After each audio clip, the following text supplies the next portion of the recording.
Well, well, well, everybody. It's finally here. The day has come. Drie Fontainen has finally come to Texas. And it's a glorious event.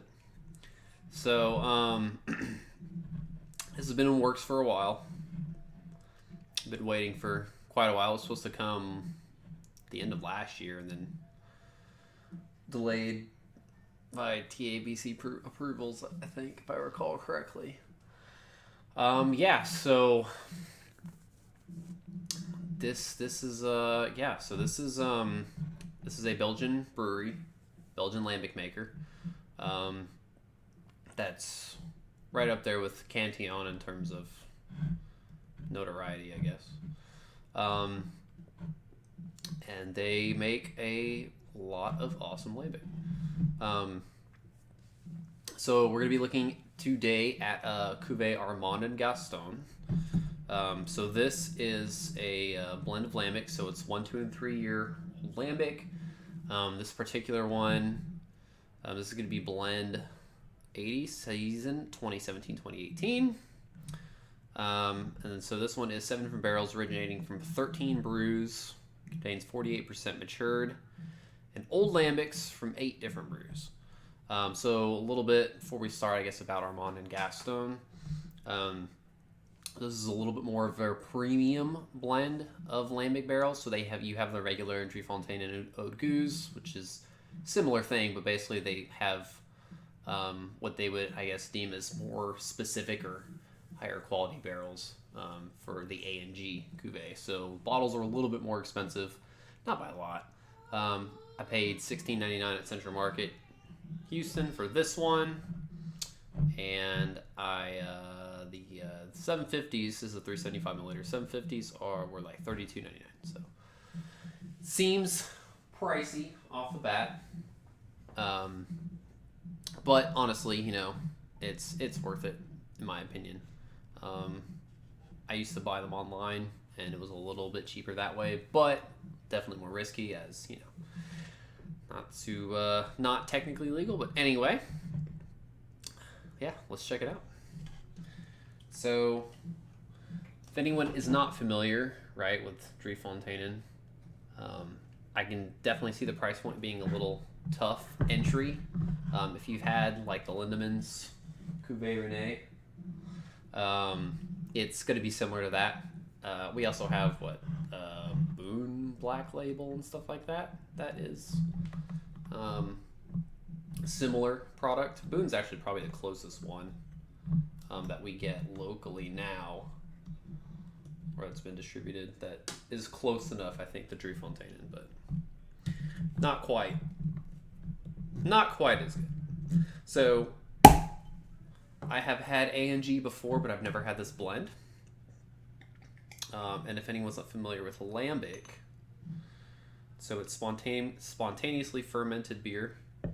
There's a whole process with that where they basically, the beer is left exposed to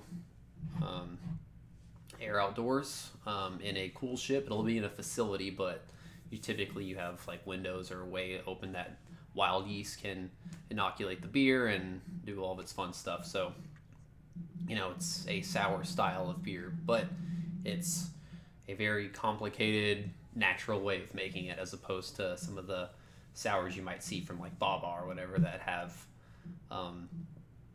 souring bacteria pitched into the beer.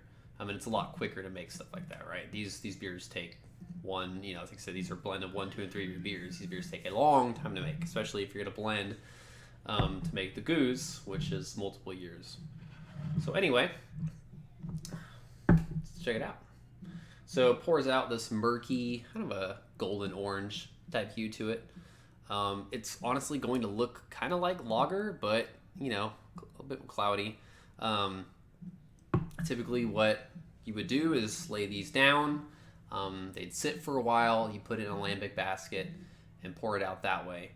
and you don't have any of the sediment that gets mixed in. So of course, this was standing up when I bought it. It's been shipped probably recently, so you've got a lot of a mixture. So if you lay these down for a while, it's going to be all that sediment's going to settle, and then that's a way to pour the beer with a lot more clarity. That's typically how they do it. Honestly, I like the dregs. I don't know. That's just a personal preference. But anyway, yeah. So thin, slightly off-white head. Looks good. Let's check it out. Oh yeah. So it's got that signature Driefonteinen funk, and that really like bright but nicely tart citrus character. Typically what I've found with A&Gs that are fresher in the past that I've had is that they've had a bit less funk, but a bit more of like a citrus, acidic type character to them. But you get the funk, you get that tart lemon. It's like there's almost a bit of that like vinegary type malt type character, just a hint of it. It's nothing like you would get out of beers that have maybe like the Oud Bruin style, or beers that have turned acetic or anything like that, but just a bit of it. It's typical for the style. So super funky, super citrusy, tart. It's got that just beautiful, complex lambic character. So check it out. Cheers.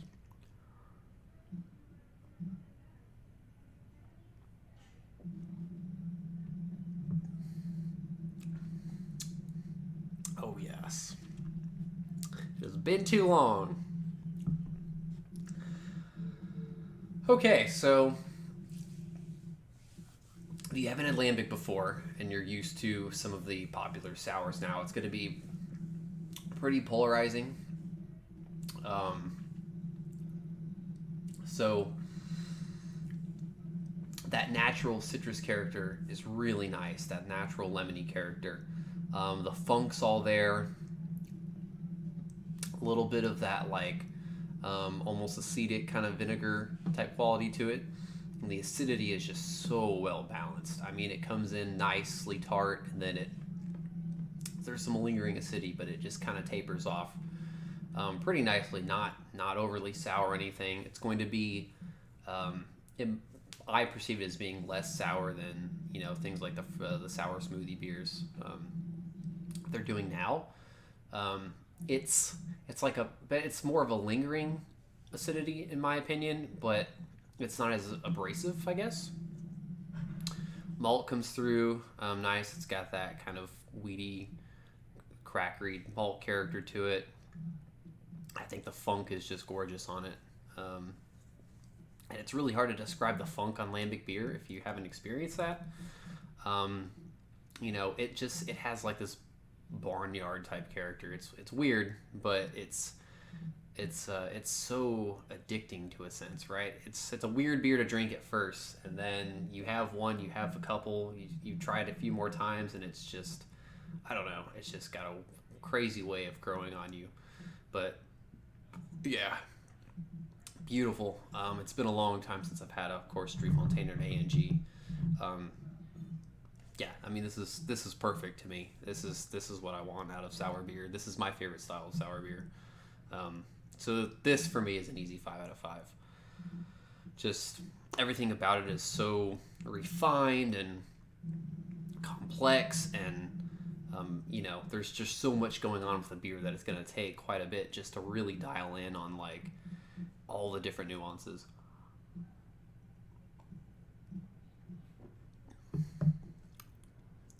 As it'll warm up, get more of that oak character. Might get a hint more of like a woody, very light bitterness on it. Very, very light.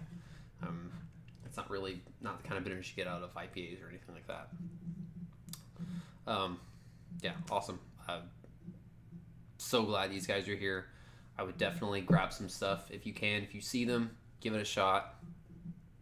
There's another new one, the famous meadery that's come here recently too, Schramm's. So I'll at least hope to do one of their meads reviewed here soon. I got a bunch of bottles. Yeah, that's Driefonteinen. So check them out. I got this one at Central Market. They have plenty more bottles when I was there of this, the 750, and they had Magnums and the whatever giant ass bottles. So, yep, that'll do it. Glad to see them, and excited they're here. As always, cheers. Catch you guys later.